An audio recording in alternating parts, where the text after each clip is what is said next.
મહુવા શહેરમાંથી એક મહત્વપૂર્ણ અને સંવેદનશીલ મુદ્દો સામે આવ્યો. શ્રી સ્વામિનારાયણ કર્ણાવતી શાળાના વિદ્યાર્થીઓના ભવિષ્ય સાથે જોડાયેલો આ સળગતો પ્રશ્ન છે.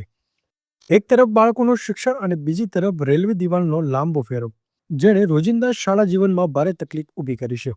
આ મુદ્દે શિક્ષકો અને વિદ્યાર્થીઓ મહુવા રેલવે સ્ટેશન પર મુલાકાતે આવેલા રેલવે જીએમ સાહેબ સમક્ષ આદરભાવ સાથે અને વિવેકપૂર્ણ રજૂઆત કરી હતી.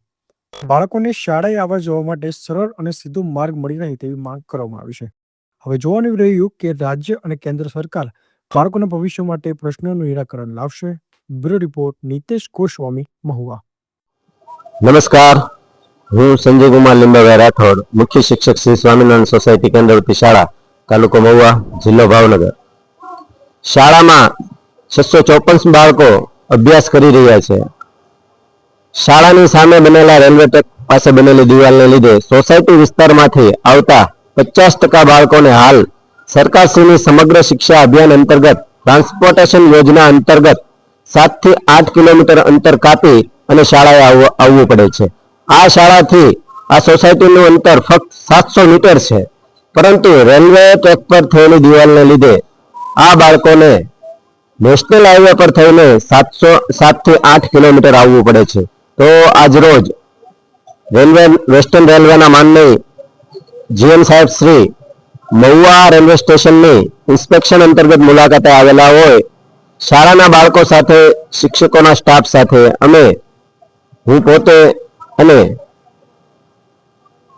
વાલીઓ સહિત મળવા માટે તેમને આવેલા, પરંતુ તેનો શેડ્યુલ ટાઈટ હોય અને તરત જ અન્ય જગ્યાએ પણ તેનો પ્રોગ્રામ હોય. અમે પહોંચ્યા તે પહેલા માનનીય જીએમ સાહેબ શ્રી અહીંથી નીકળી ગયા હતા. તેથી આજરોજ સ્ટેશન અધિક્ષક સાહેબ શ્રી અને તેમના અન્ય કર્મચારી શ્રીઓને મળી અમારી રજૂઆત કરેલ છે અને માનનીય જીએમ સાહેબનો પત્ર છે તે તેમને સોંપેલ છે. જે પત્ર અમે રજીસ્ટર એડીથી તેમજ મેલના માધ્યમથી પણ માનનીય જીએમ સાહેબ સુધી પહોંચાડીશું.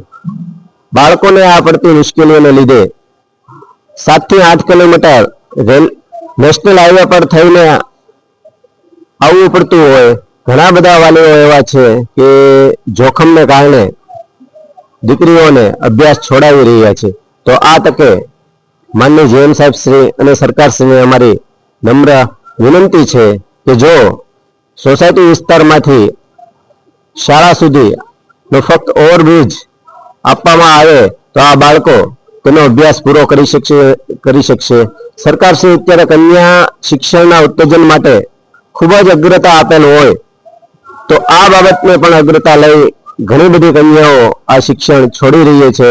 આને લીધે તો મારી જીએમ સાહેબને વિનંતી છે કે સર્વ વાલીઓ અને બાળકોના હિતમાં આપ વહેલાસર આ બાબતે યોગ્ય નિર્ણય લઈ અને વહેલાસર ઓવરબ્રિજ માટે આપ પ્રયત્નશીલ થાવ. સાથે સાથે તમે માનનીય સાંસદ શ્રી ભરતભાઈ સુતરિયા સાહેબ, માનનીય કલેક્ટર સાહેબ શ્રી, માનનીય ડીડીઓ સાહેબ શ્રી, તમામ સુધી અમે પત્રના માધ્યમથી અમારી લાગણી અને માંગણી બાળકોના હિતને લઈને પહોંચાડેલ છે.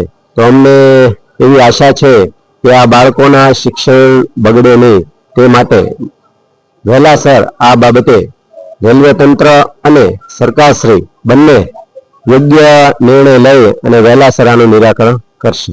આભાર.